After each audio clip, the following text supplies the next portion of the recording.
he had a breakdown right before.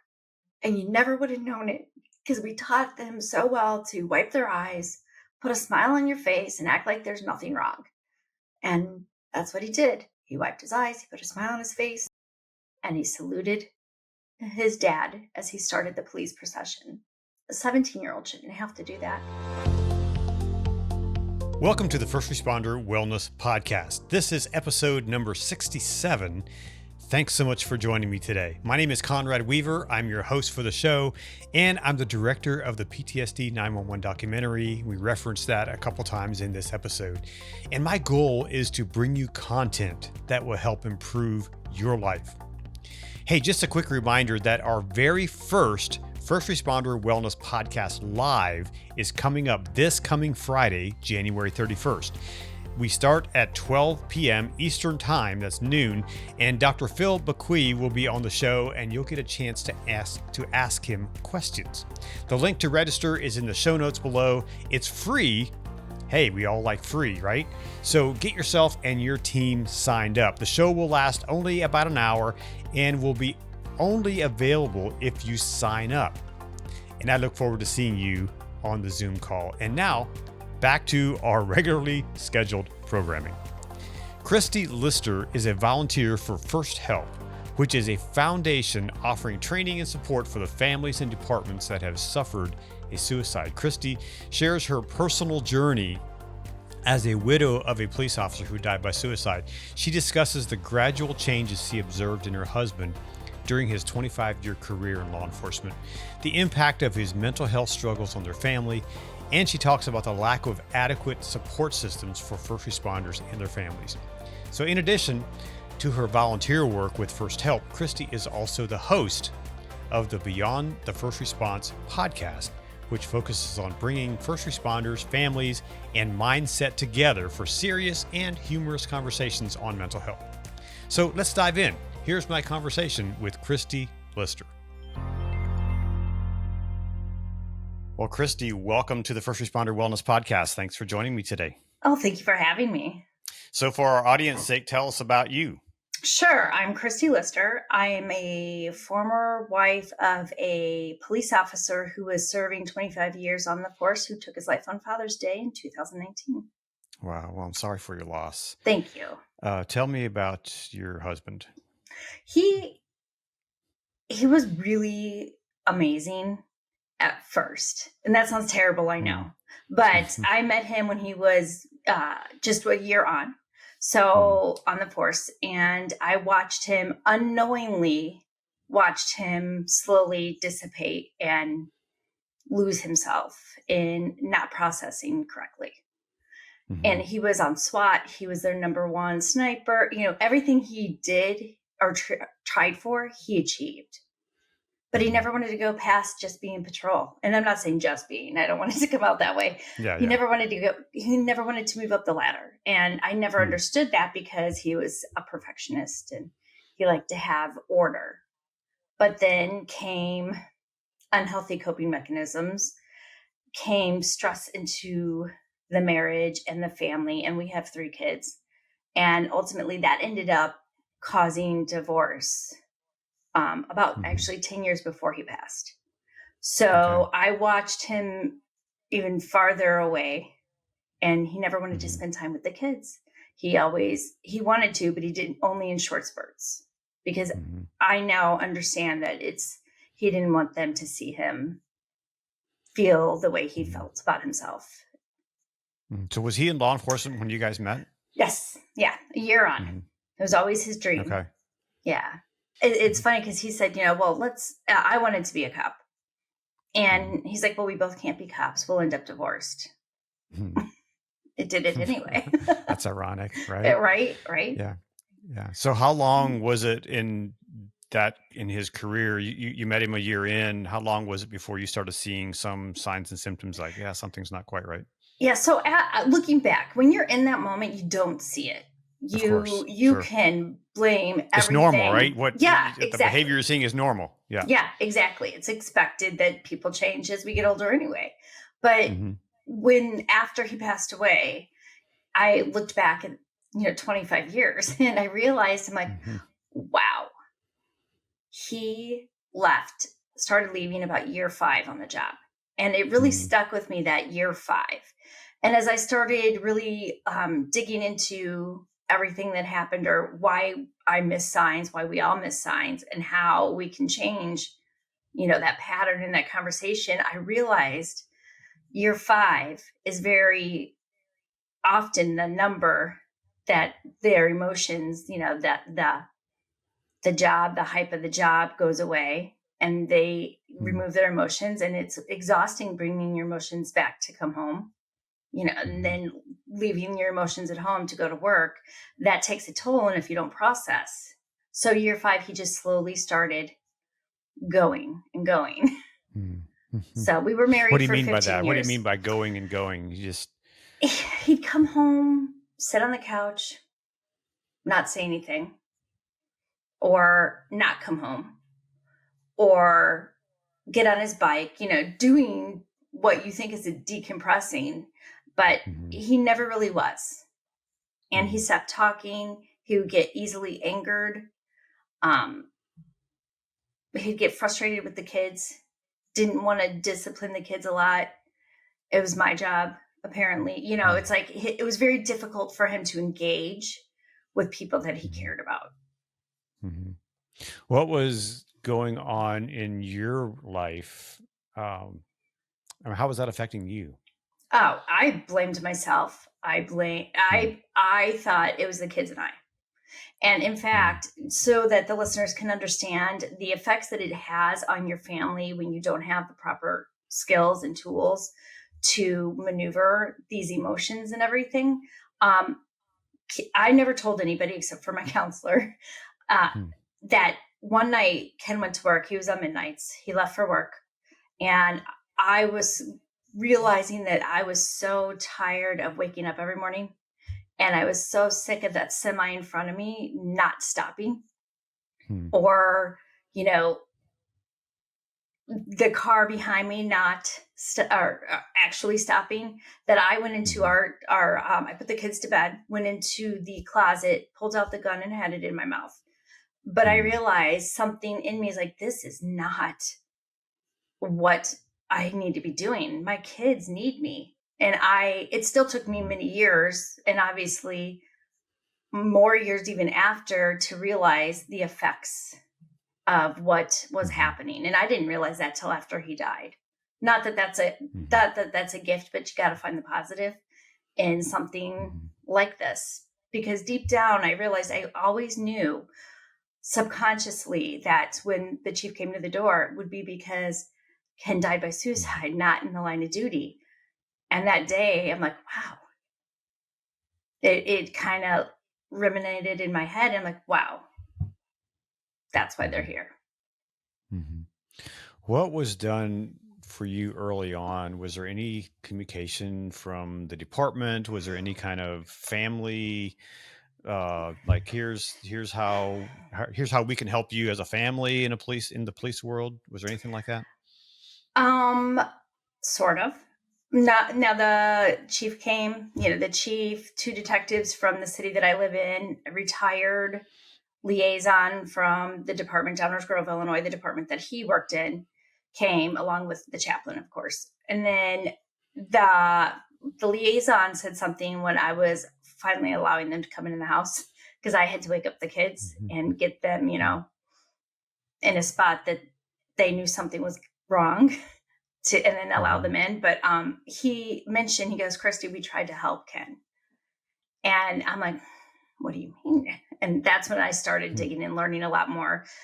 They're like, we'll be there for the kids. And my son, they were, for the most part, they are they stay in touch, but there was really not a lot of support. There was 2 retired Downers Grove cops that put a fundraiser together for the kids and, celebrated them, and they're still in our lives, and they were retired years before. But it was Blue Help in the beginning. So Blue Help had reached out, and then I said, of course, I need to learn everything I can, and I don't know what to do. We just lost their dad, and I don't know how to support my kids. it was just all of it. And that's when I got involved with Blue Help, which then is now obviously First Help. Right. So was this considered a line of duty?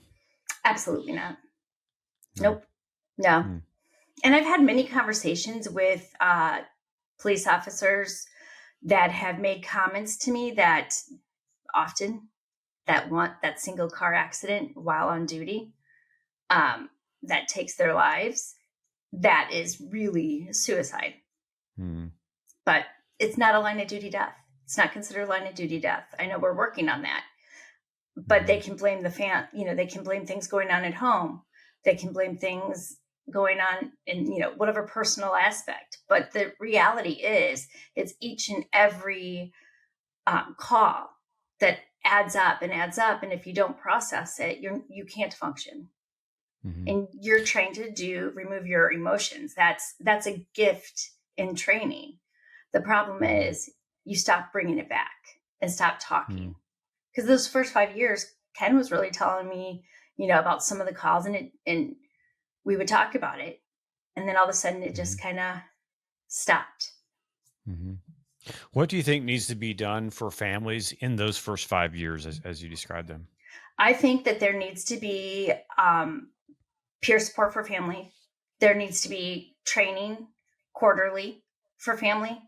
I think it should be mandatory. There should be some type of incentive to get people there, right? You're not going to go just to get training, because it's not going to happen to us. It won't happen to our department.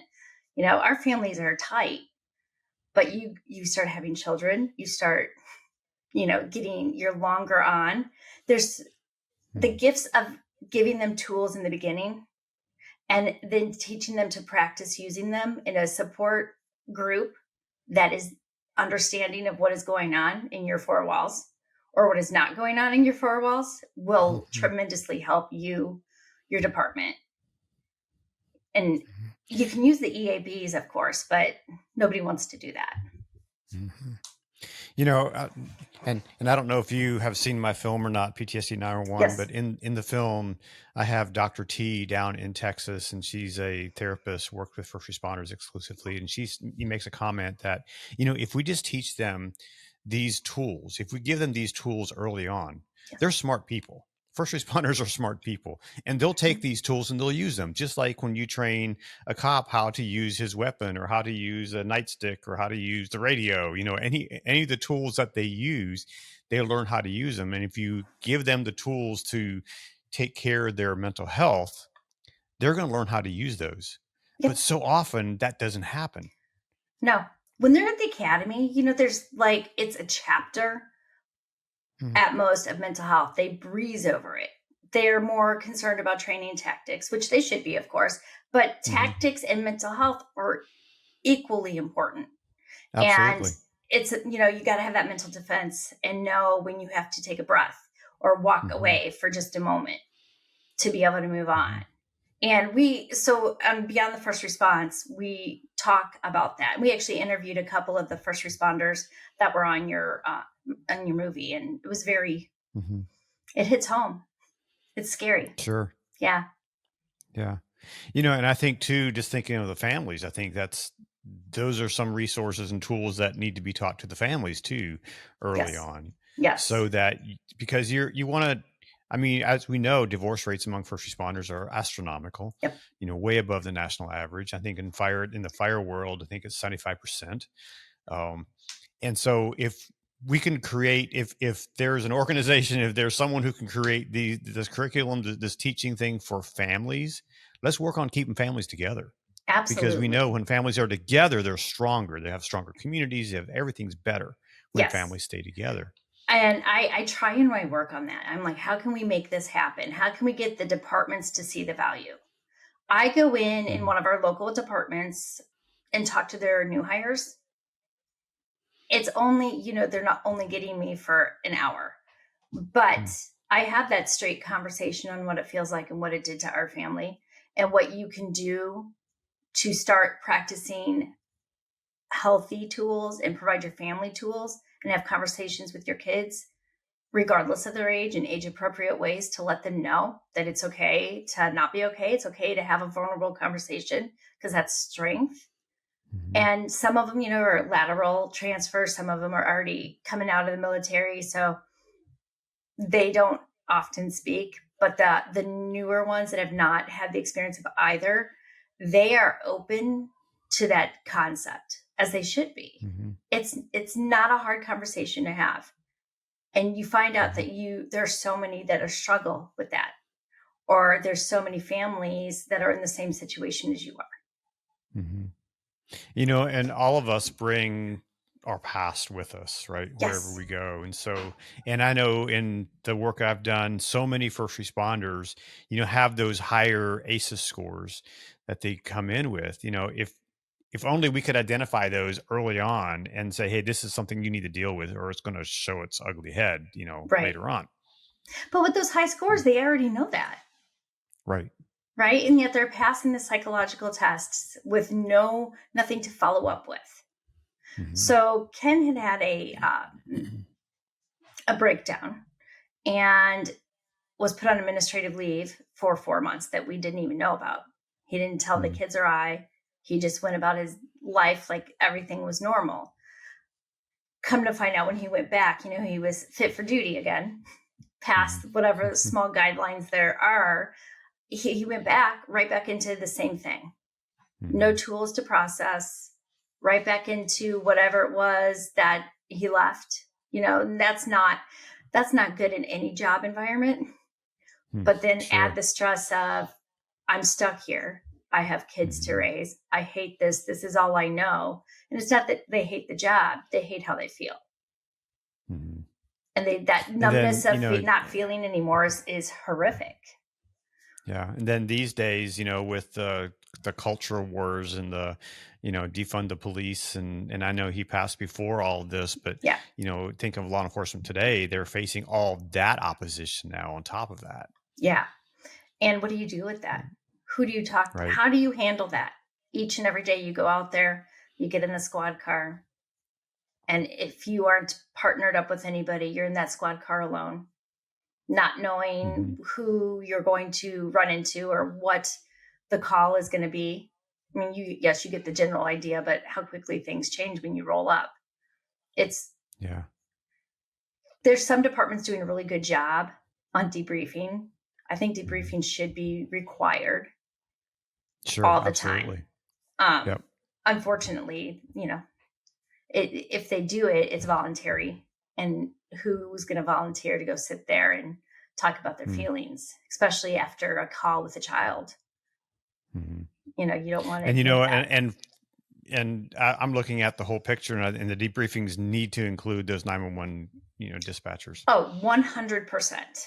100%. I have many friends that are dispatchers, and, they often, what's going on in their head is the worst case scenario, and they don't get to know what the end result is most of the time. And nobody's there for them. There is a 911 Institute that does a lot of training for dispatchers, which is fantastic. Because they're partners of mine, so that I use some of their materials, and I use some of their materials in my toolkit that we sell for agencies. Good. Yeah. It's amazing what they do, but they also don't believe that they're struggling. Most of them. And and some of the dispatchers become cops, or cops become dispatchers, or correctional officers become dispatchers. So you're bringing in what is already piled up, and now you're just getting a different view of it. So from your perspective, what are some of the solutions that need to happen to kind of correct this thing from going off the rails? Resiliency training on what to expect, what could happen, good days, bad days, and worse days, and be prepared for those. It's like, I call it my duty bag, right? It's your duty bag. You're throwing those tools in to go to work. Those tools need to come home. Some stay at work, most come home. But if you can't get past it, you can't overcome it if you aren't practicing when you're in a healthy mindset. And, you're starting at the department. That's the perfect time to do it. And bringing family in and letting family know that our lives are changing. I don't know when it's going to happen, but it's going to happen. But we can still work together and support each other one way or the other with these gifts that we're given, the tools and the support. Is there a peer support network for spouses of first responders, of cops? You know what you see? You see like the Facebook pages. Right. Honestly, I mean, that's a great tool, but I don't think it's a sufficient tool. It's more of a place to vent, but that's kind of like sometimes that venting there is the guys after shift going out and having a beer, right? They're joking around, they're venting, but they're not processing. So then they get in the car and they go home and it's still sitting there.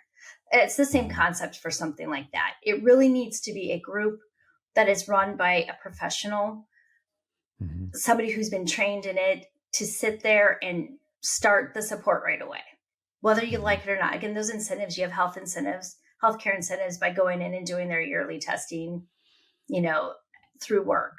It can be the same thing. That sounds like an opportunity for someone. Yes, it does. I've been trying to start something. It's hard to get started. It's hard to get people on board. Do you think it's because of stigma? Absolutely. The stigma, the unknown, how do you start it now? It's been like this all these years, that stuck mindset that you're stuck, it's not going to change. Well, something's changing. We're talking about it now. We're recognizing that suicide is extremely high in first responders and their families. There are many kids that have died by suicide that have parents that are first responders, because of the, really the not processing. But you can't. It's gotta happen together, and you can't break that until you break into that. And it's a process. I've been doing this it's been 5 years now, and I kind of try and push my way into departments to have these conversations, and it goes good for a while, and then it stops. What stops it? I don't know.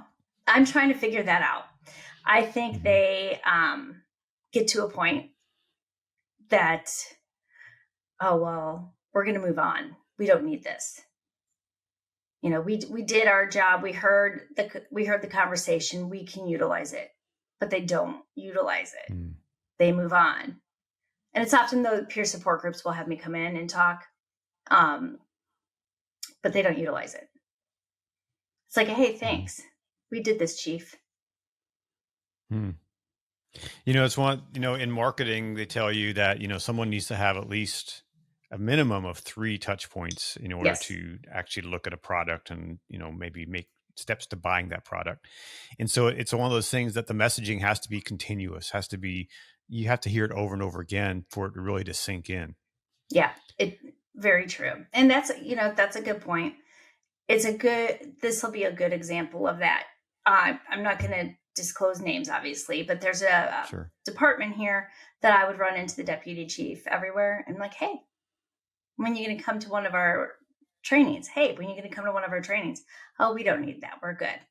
And then one day I ran into them and they had lost an officer to suicide 2 weeks prior. And he goes, I think I'll sign up. I'm like, cool. And then he gets there. He goes, I don't know if this will be, what this will be. I go, just wait till the end and then see if you think the same thing. And at the end of it, he's like, yeah, we really need to do this. It hasn't been done, but that's this, and I still see him often. So maybe one day. I've seen, we had a film screening down in Mississippi a couple of months ago, and I've talked about this before on the podcast. And we had a fire chief come to the event, and he was like, yeah, I came, I'm the PIO as well. It's a small department, so I kind of run everything. And thought, well, I should probably come just to check it out. And he said, I really didn't think I had a problem until I saw your movie. Yeah. And now he has the good thing is he's launched a first responder support group. He's bringing in, mental health experts to talk to his people. And he had this epiphany that, oh wow, we haven't talked about this. And it always, I talk to people around the country, and especially those areas that are very focused on this issue, and they're like, there's still people who haven't, really talked about it. Yeah, there's still many parts of the country where this is not a topic of conversation. Here in Illinois, it's horrible. Really? It's such a stigma. In the county, I live in Will County, and then Cook County is, where Chicago is. And these two counties are the highest suicide rate in first responders in Illinois. But yet they're the ones that can't seem to find funding to do the training, or already did their 8-hour training for the year, and they put it off to the side instead of building it in their budgets. They could build it in their budget, because by doing something like this and making it normal, you're going to save on people calling out. Oh my goodness. You're going to save on overtime, right? You're going to save on people leaving. And it would just make a huge difference. Yes, your budget will feel affected for the first probably 5 years. But after that, if it takes that long, but after that, you're going to flourish. And it's been proven. I've talked to people in other parts of the country that are doing this. In the city of Irving, Texas, they have a whole wellness unit that's separate from the whole, any agency. It's in a nondescript building. They have an 800 number that any city employee, fire, police, EMS, dispatch, anyone can call 24/7. It's staffed 24/7. A real live person answers the phone and gets them help immediately with no repercussions up the food chain, and it's proven that it works. And I asked the lady who runs it, I said, how much of the city is your budget?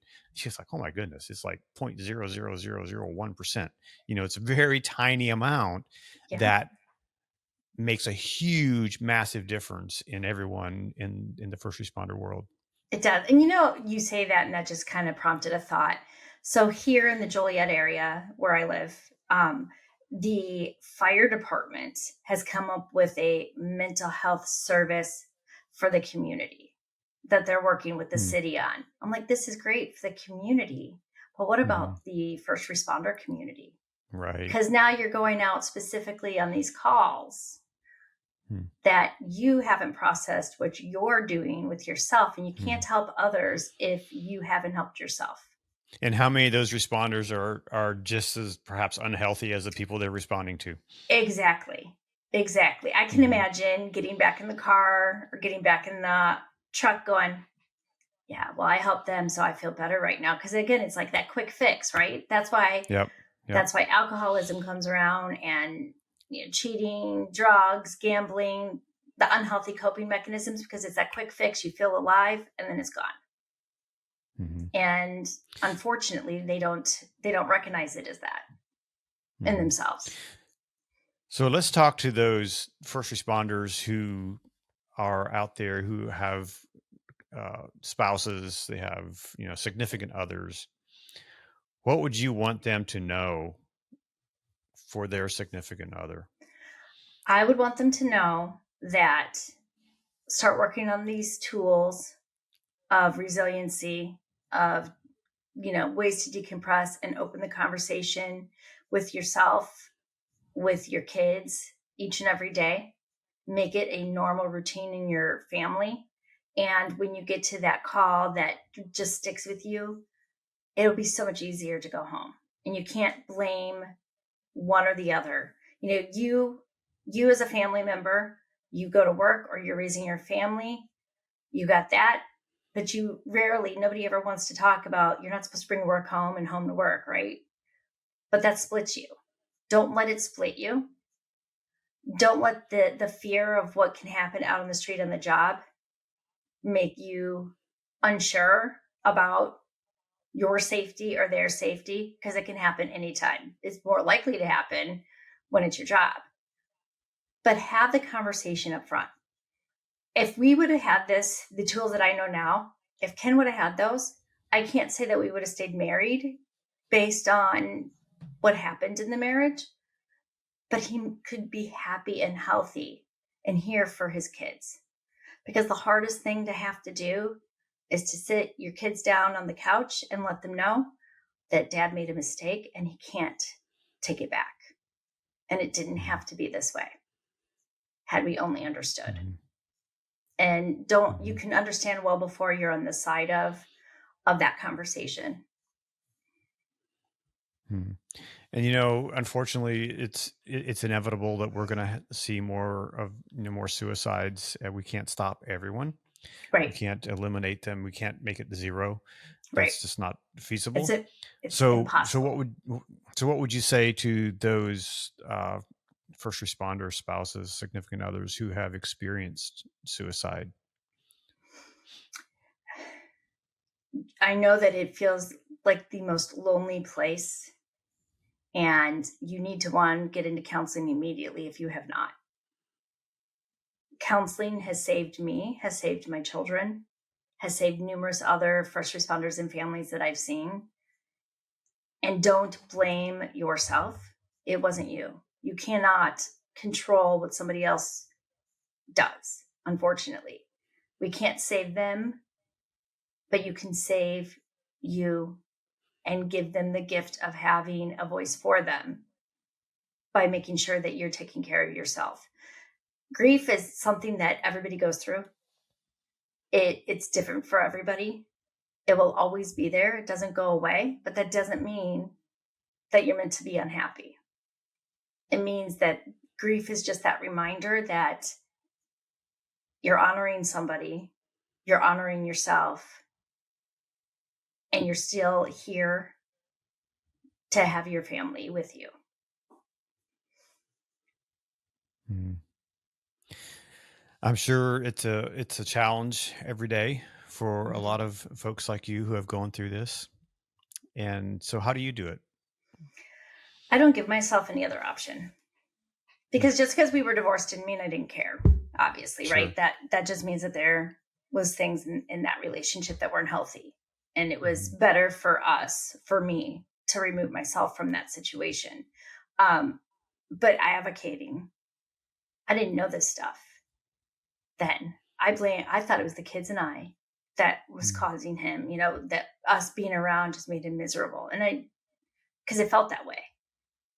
Because he wasn't really truly, he was physically coming home, but that was all. It felt that way. To be able to tell people, he knows he hated when I advocated for things, but he also knew that I would. And giving him the voice, it empowers us to know that we understand now that, one, it wasn't us. Two, it wasn't him. It was the lack of tools that he was given to understand what's happening on the job, or what will happen to him on the job if he doesn't talk about it, if he doesn't process it.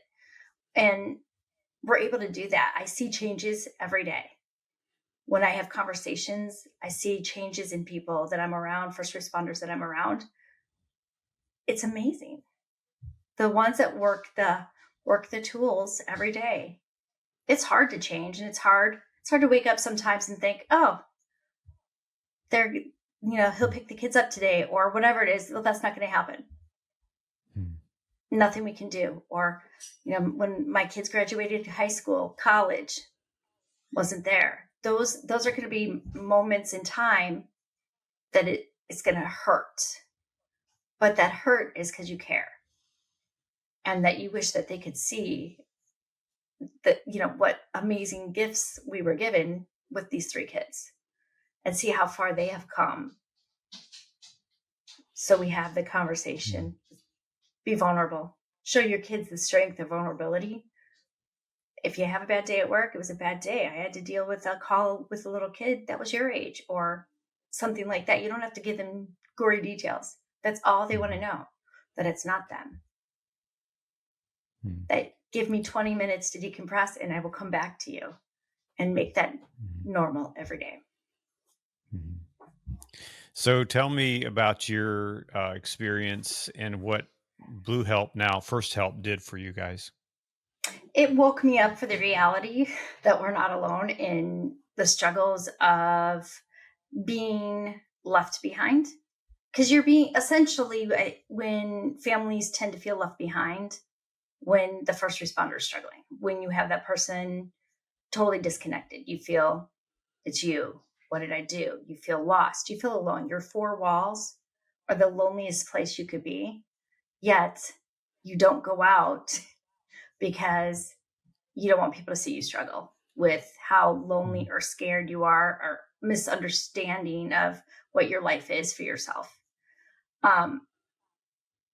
When I first got involved, I was able to see all that. And I was able to see all the people not willing to talk about suicide. I guarantee you, your first responder is not the first person that you know that has died by suicide. And unfortunately, right, you just don't talk about it, or you don't place it in the same place that you do when it happens in your family, to your parent, to your spouse, to your sibling. You don't place it in the same carton that you do the other, but you have to. And first help, when we started really honoring the families, helping the families, support them, raising money to support them the best that we can, because if the department often doesn't give you, your benefits are gone. You lose everything. Downers Grove's life insurance policy through the police department had a suicide clause. Kids didn't get that money. So, that's losing support for them by not allowing this to be recognized as a, line of duty death. Unfortunately, First Help has helped provide some tools, and working with the training at First Help has really opened my eyes on what we can do and how we can make the change, and how we have to, and families have to force their voices. Still, we have to force our voices because they don't want to, the first responders don't want to hear it, because they don't want to feel bad, because they already feel bad. Your families know what you signed up for. Not being there on holidays, that's okay. That's the least of their worries. Feeling like they're the issue, or that they're just there, that's not okay. And that's how families tend to feel. And we can change that by these trainings and really changing the conversations. Did you ever think that you'd be doing the work that you're doing today? I always had this thing in my mind when the kids were little.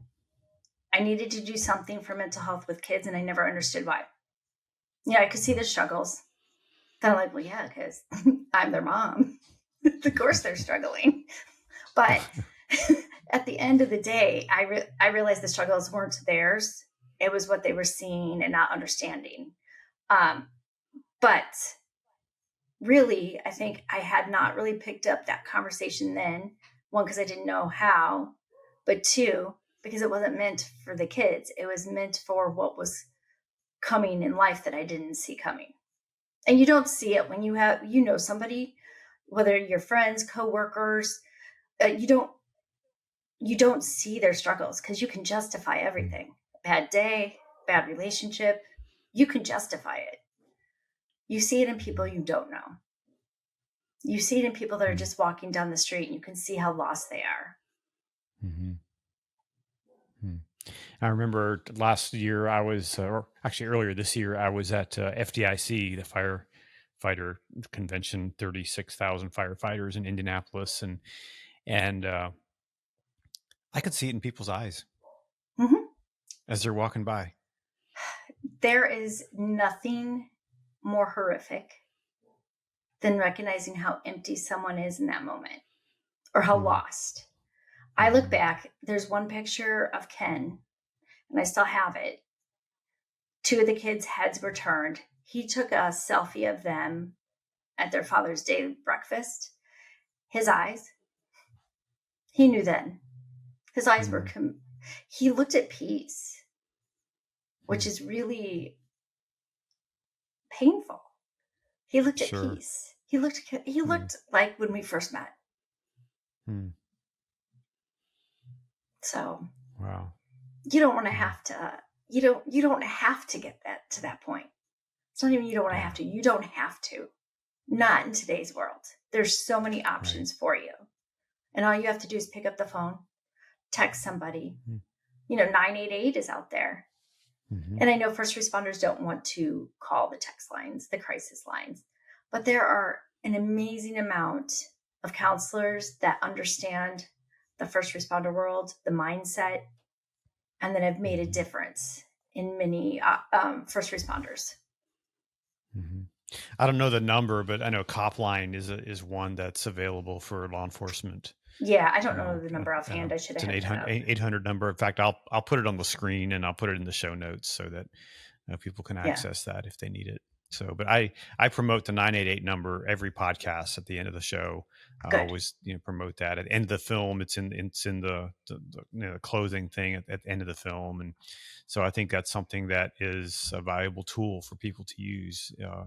For those who are in that crisis moment. Yes. To call and ask for help, because there are people out there who want to help, who have the tools and have these skills to help first responders get through the crisis.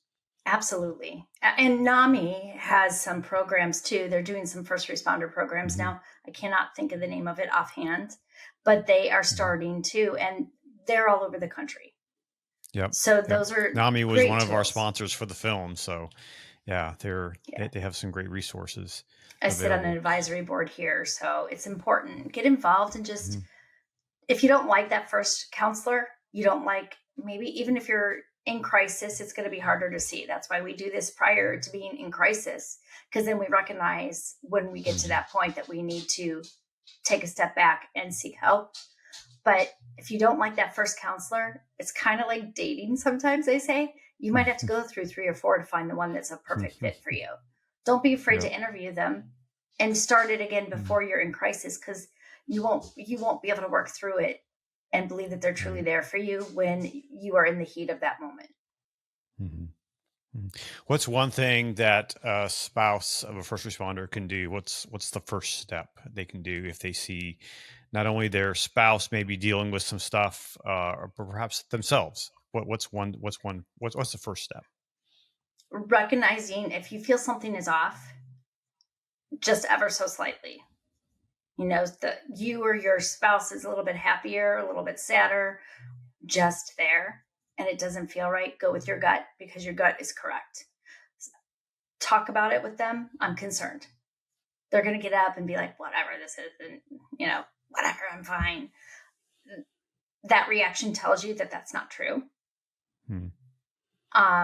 And when you feel that inside, that rage coming up, that the inner Karen, as my son would tell me, about 1.5 years after Ken died, he's like, Mom, how's it feel not to be a Karen anymore? I'm like, oh, yeah, well, that's me. Is that what that is? Yeah, it explains a lot.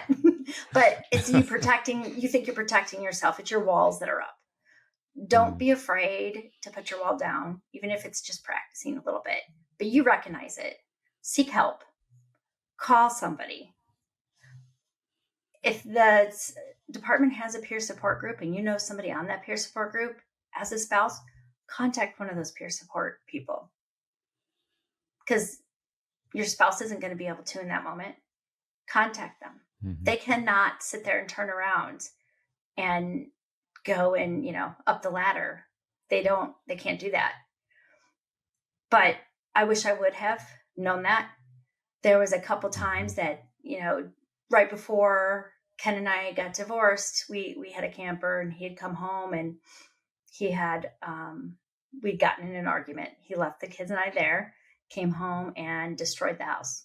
Called me and he was like screaming. You couldn't understand him. You hear things banging and then all of a sudden the phone goes dead.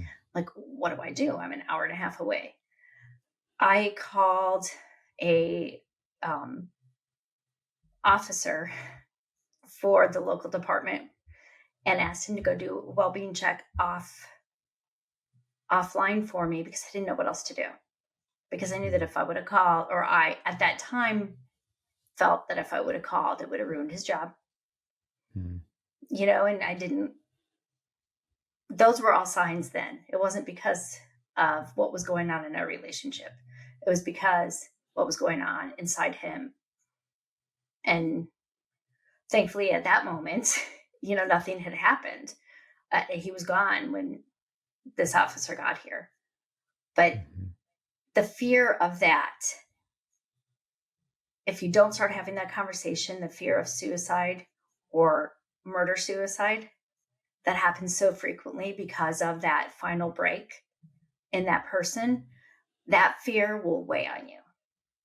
And it just kind of sits there silently and creeps up a little bit more each argument you have, because you are subconsciously, your gut is telling you there's something not right.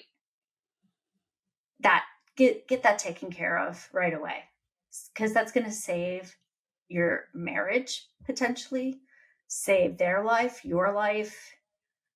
When somebody is in crisis and breaks, they don't know what they're doing. And you can make that call. Call 911 if you have to. Call the peer support.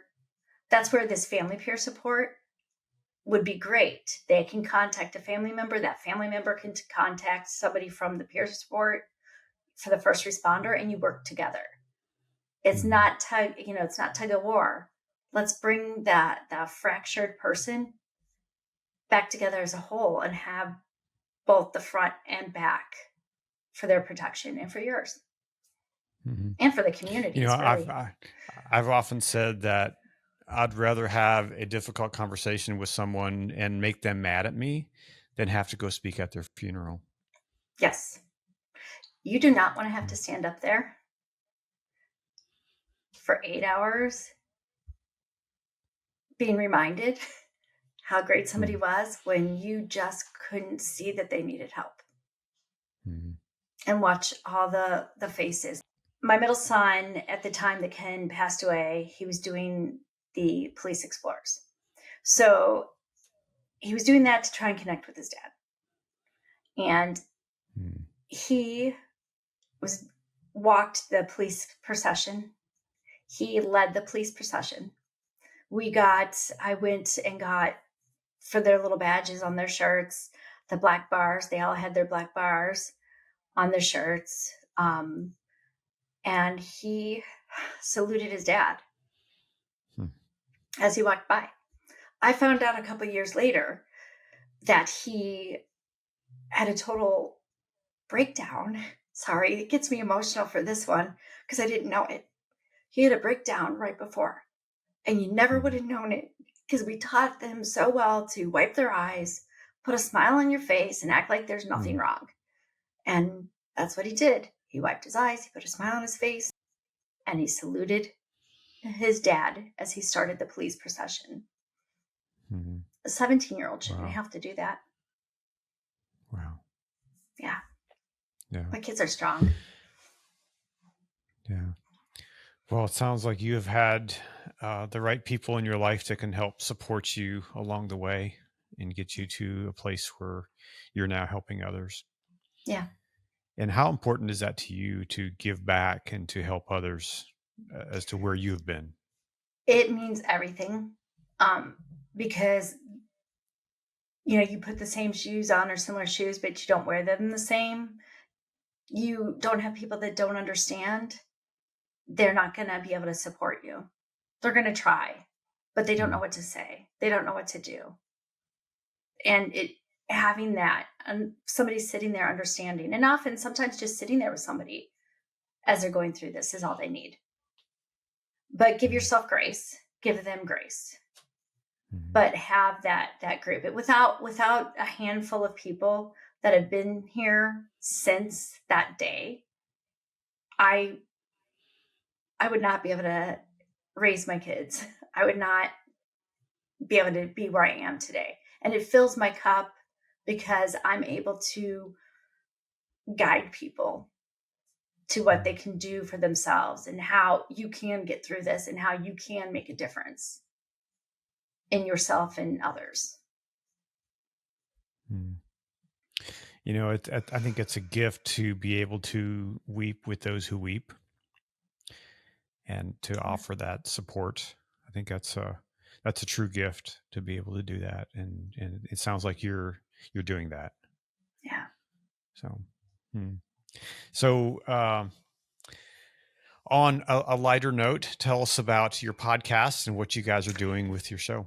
Yeah. So I started Beyond the First Response, and I partnered with First Help on this.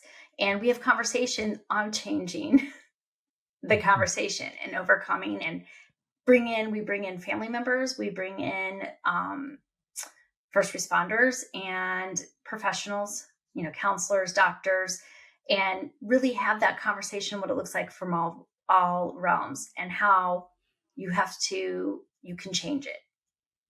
Change the way you think, change the way you do things, modifying things here and there. And it really is changing, breaking the stigma, making it normal to have a conversation, and realizing that you and your family aren't isolated as much as you think they are, that there are many, many, many people going through this at the same time.